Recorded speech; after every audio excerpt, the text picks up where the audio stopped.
Mga kapuso, tunga na sang bulan sang Setyembre ang nakaligad. Subong nga bulan, may isa ka bagyo kita nga ginabantayan kag naghina ang hangin habagat. Gani madamo nga bahin sang pungsod ang gintup-an sang magagmay nga ulan sang kinaandan.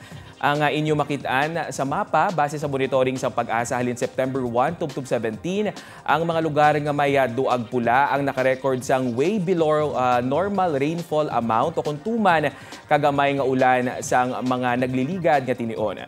Pinakaapektadong halos bugos nga Southern Luzon, kag ang duag yellow naman ang nakarecord sang below normal rainfall amount lakip na ang Metro Manila kag dako nga bahin sang Northern Luzon, Visayas kag Mindanao. Mahambal nga maswerte ang mga lugar nga duag green tungod nakabaton ang mga inisang near normal rainfall amount. Lakip na diri ang pila ka bahin sa Ilocos Region, Cordillera, Central Luzon, Caraga kag Davao Region. Sa piyak sang manubo nga datos padayon naman ang pag-ulan sa iban nga mga lugar.